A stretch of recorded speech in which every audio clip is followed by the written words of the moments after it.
भजन संहिता 25 में दाऊद अपने प्रार्थना को परमेश्वर की करुणा और दया पे केंद्रित रखते हुए अपने पापों का अंगीकार करता है।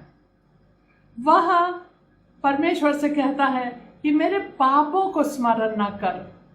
मैं पढ़ती हूँ भजन संहिता 25 पद संख्या 6। हे यहोवा, अपनी दया और करुणा के कामों को स्मरण कर, क्योंकि वे तो अनंत काल से होते आए हैं। हे यहोवा, अपनी भलाई के कारण मेरी जवानी के पापों और मेरे अपराधों को स्मरण न कर, अपनी करुणा ही के अनुसार तू मुझे स्मरण कर। क्योंकि दाऊद अपने पापों का अंगीकार करते हुए परमेश्वर को याद दिला रहे हैं अपनी दया और करुणा की।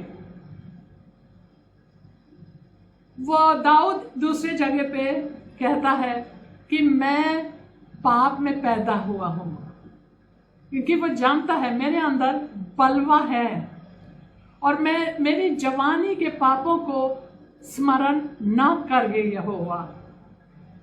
और अगर आज के दिन हम लोग को ये प्रार्थना करना है तो हम लोग भी यही कहेंगे। प्रार्थना तो बढ़िया है कि हे प्रभु, मैंने पाप की, लेकिन प्रभु हमारे पापों को न स्मरण करके, पाप का अंगीकार तो करना ही होगा, लेकिन परमेश्वर को यीशु के स्मरण दिलाएंगे। हे प्रभु, यीशु को स्मरण कर, उस क्रूस पे उसके उस प्राणों के दुख को देख। उन्होंने हमारे पापों को, मेरे अपराधों के लिए कुचले गए, उनका लहू बहा है हमारे वजह से। उस मेमने के तरफ देख जिसके ऊपर मेरी पूरी ताड़ना पड़ी, जिसके वजह से मुझे आज शांति मिली है। हे परमेश्वर, अपने प्रेम की तरफ अपने नजर रख और मेरे पापों को माफ करे, क्षमा करे। अब जब हम लोग प्रार्थना करते हैं परमेश्वर से, हम लोग कहते हैं हे परमेश्वर, हमारे पापों की सुधीरता ले, आप अपने प्रेम को देखें, अपने करुणा और दया को देखें। लेकिन जब हम आपस में बातें करते हैं, हम कितने जल्दी ये चीज को भूल जाते हैं। और जब हम अपने भाई की तरफ देखते हैं तो हम आपस में नाप तौल करके आपस में एक अपने तुलना करते हैं। और पौलुस दूसरे कुरिन्थी अध्याय 10 में शायद पद संख्या 12 में ये कहते हैं कि यह मूर्खता है कि हम आपस में तुलना करें, एक दूसरे के आपस में। क्योंकि हम लोग क्या बोलते हैं, देखिए परमेश्वर, मैं पापी तो जरूर हूं, लेकिन मैं इतनी बड़ी पापी नहीं हूं। अब क्या कह रहे हैं कि हम उसके तरह नहीं हैं। बहुत बार हम दूसरे के पापों के तरफ अपने मन को केंद्रित करते हैं कि वो तो बहुत बड़ा पापी इंसान है, मैं इतना बड़ा पापी तो नहीं हूं, मैंने ये काम तो नहीं किया, मैंने छोटे मोटे भूल चूक किया है, लेकिन इतने बड़े काम, गलत काम नहीं किया है। और हम लोग अपने पापों को छोटे बनाने के चक्कर में ये मूर्खता करते हैं और हम लोग अपने पापों की अंगीकार ठीक से नहीं करते हैं।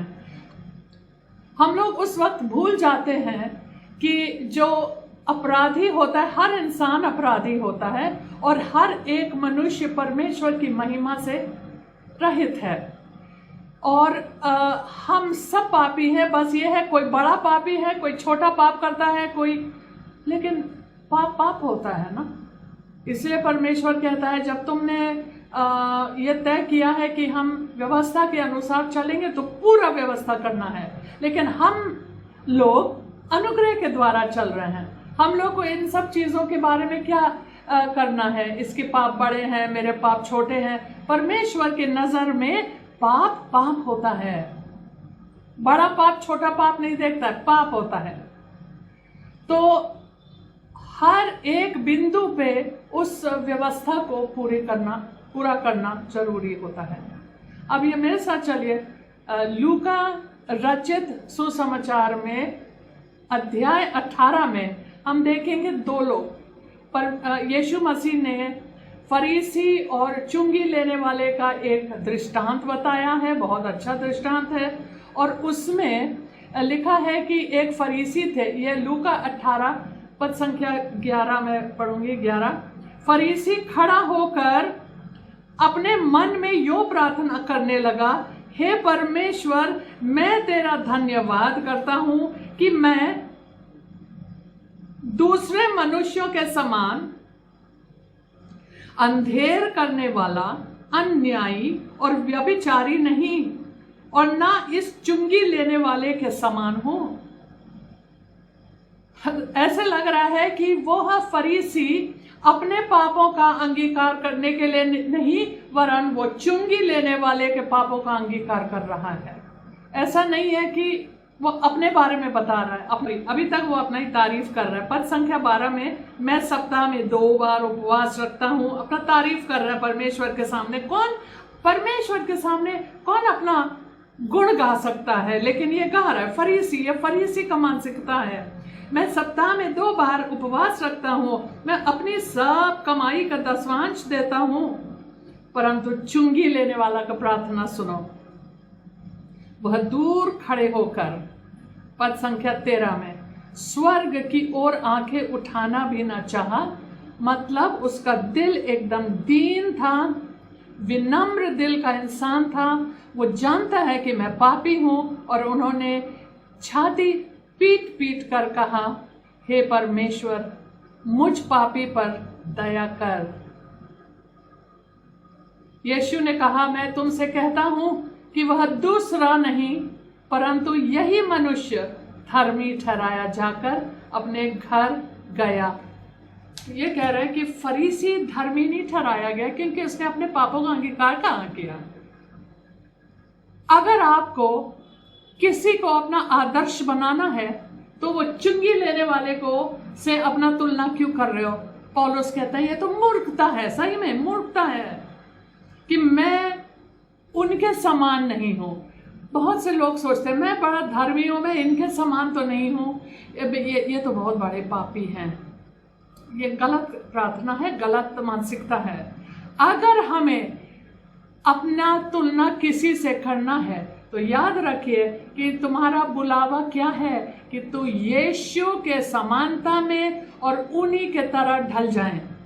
परमेश्वर ने इसलिए हमें बुलाया, ये आप पढ़ेंगे रोमियो 8 में, आपका बुलावा क्या है कि तुम यीशु के समान बन जाओ। तो हमारा आदर्श कौन है? यीशु। देखिए, क्या आप यीशु की तरह पवित्र हैं? क्या आप यीशु की तरह धर्मी इंसान हो? नहीं, यीशु मसीह हमारा आदर्श है। इसलिए आइए प्रार्थना करते हैं, प्रभु हमें अपने सारे मार्ग दिखा, आपके सारे मार्ग दिखा, अपने सत्य में लेकर जाइए प्रभु, क्योंकि आप और केवल आप ही हमें बचा सकते हैं।